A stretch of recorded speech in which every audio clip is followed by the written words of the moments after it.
नमस्कार दोस्तों, मैं कमलेश फाइटर हाजिर हूँ जन एक्सप्रेस की क्राइम एक्सप्रेस में एक हत्याकांड के खुलासे को लेकर के। जी हाँ, इस हत्याकांड के खुलासे को सुनने के बाद आपके पैरों तले जमीन खिसक जाएगी।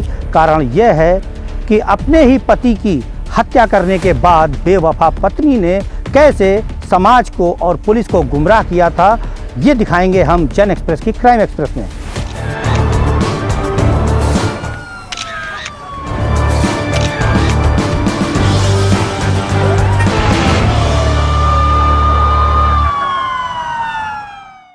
कानपुर नगर के थाना चकेरी क्षेत्र में एक सजारी नाम का गांव है, जहां पर फर्नीचर का कारीगर सर्वेश रहता था।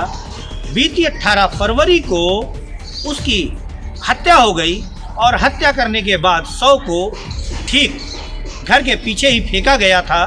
जैसे ही ये सूचना पुलिस विभाग को मिली, पुलिस विभाग में अचानक मानो हड़कंप सा मच गया हो, सभी के पैरों तले जमीन खिसक गई और तत्काल कानपुर कमिश्नरेट की पुलिस ने जा कर के मौके पर जांच और छानबीन चालू कर दी। मौके पर हम आपको दिखा रहे हैं, स्क्रीन पर सामने देखिए कि कानपुर कमिश्नरेट पुलिस की, चकेरी थाने की पुलिस और डॉग स्क्वाड और सभी अन्य जिम्मेदार पुलिसकर्मी वहां पर मौजूद हैं और छानबीन करने में लगे हुए हैं, जैसा कि आपको सामने दिखाई दे रहा है। कानपुर कमिश्नरेट पुलिस की, चकेरी पुलिस के लिए और जो अन्य टीमें इस हत्या के खुलासे में लगाई गई थी, उनके लिए बहुत बड़ा चैलेंज था, क्योंकि शिकायत करने वाली खुद सर्वेश की पत्नी थी और सर्वेश के पिता ने अज्ञात में मुकदमा दर्ज कराया था। पुलिस को लगातार सर्वेश की पत्नी सोनम गुमराह कर रही थी, परंतु अचानक पुलिस को एक हल्का सा सुराग मिला और जिसके बाद पुलिस ने इस पूरे हत्याकांड से पर्दाफाश कर दिया। अब हम आपको बता दें कि फर्नीचर कारीगर सर्वेश की हत्या हुई क्यों थी, उसकी पत्नी बेवफा क्यों हुई थी।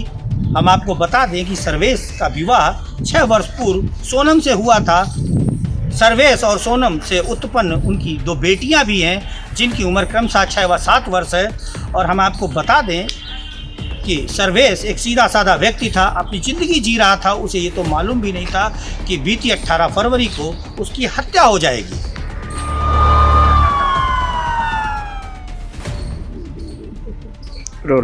पुलिस के खुलासे में ये बात सामने आई है कि सर्वेश की पत्नी सोनम के उसके ही अपने पारिवारिक एक लड़के कमलेश यादव से प्रेम संबंध हो गए थे, जो चोरी चुपके उनका मिलना जुलना भी आरंभ था।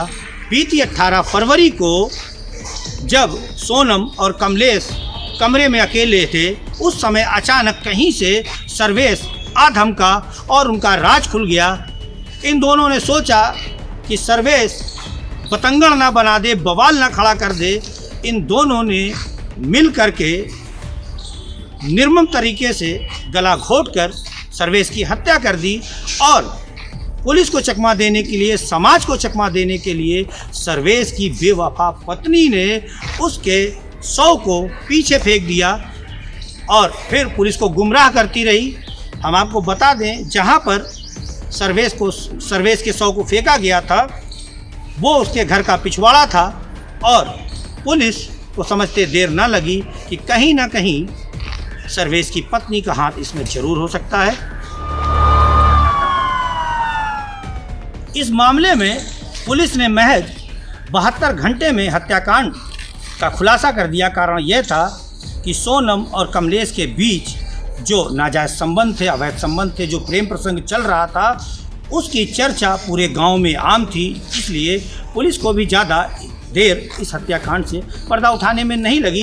अब हम आपको दिखा रहे हैं, स्क्रीन पर आप सामने देखिए, कमलेश और सोनम पुलिस की गिरफ्त में हैं, क्योंकि पुलिस ने कॉन्फ्रेंस करते हुए इन दोनों को मीडिया के सामने हाजिर किया था। आप सामने देख सकते हैं, स्क्रीन पर आपको कमलेश और सोनम दिखाई दे रहे हैं। आइए, जब पत्रकारों ने उनसे बात की तो क्या बोले, आप खुद सुन लीजिए। क्यों मारा उसको?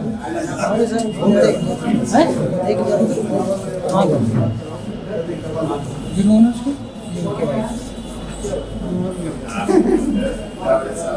कब से संबंध है? 1 साल। मारा क्यों? देख लो।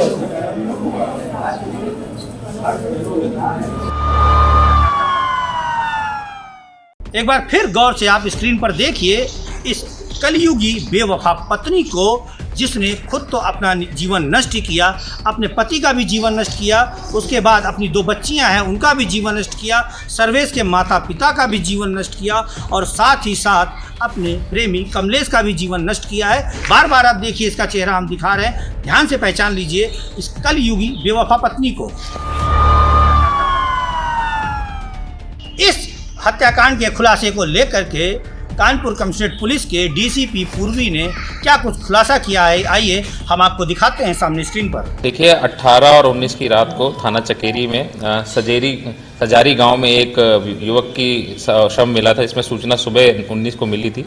तत्काल वहां पे पुलिस पहुंची थी और जो युवक था उनका नाम सर्वेश था। उनकी बॉडी को हम लोगों ने पोस्टमार्टम के लिए भेजा और उनके पिता की तरफ से एक मुकदमा अज्ञात में दर्ज कराया गया था। इसमें गहनता से जाँच की गई और इसमें एक युवक का नाम प्रकाश में है जिसका नाम कमलेश था। जब उसको हम लोगों ने पकड़ा और उससे और डिटेल में पूछताछ की, उसके काफ़ी हम लोगों ने जो लोकेशंस और कॉल डिटेल्स वगैरह देखी तो उससे पता चला कि ये जो मृतक है उनकी वाइफ से उसके अवैध संबंध थे और इसी को देखते हुए इन दोनों ने 18 और 19 की रात में उनका मर्डर किया था गला दबा के। दोनों को अरेस्ट किया गया और इन दोनों को जेल भेजा जा रहा है। सर, हत्यारोपी इसके संपर्क में कैसे आया मृतक की पत्नी?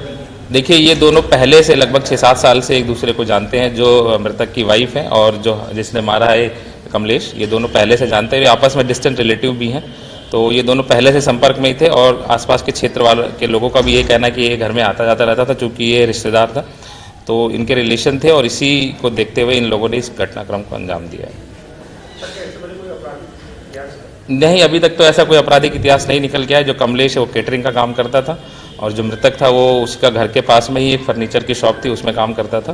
तो अभी तक का इतिहास नहीं निकल गया है, चूँकि हम लोग और भी डिटेल निकालते हैं, वैसे अभी तक तो नहीं निकल गया है इसमें। घर में हत्या की गई, कोई शोर शराबा क्यों नहीं हुआ या घर में किसी को कैसे पता नहीं चल पाया? देखिए चूँकि वाइफ और ये कमलेश दोनों एक साथ थे, इन दोनों ने उसका गला भी दबाया और फिर इसको ले आके घर के पास में खंडर था वहाँ पे फेंक भी दिया।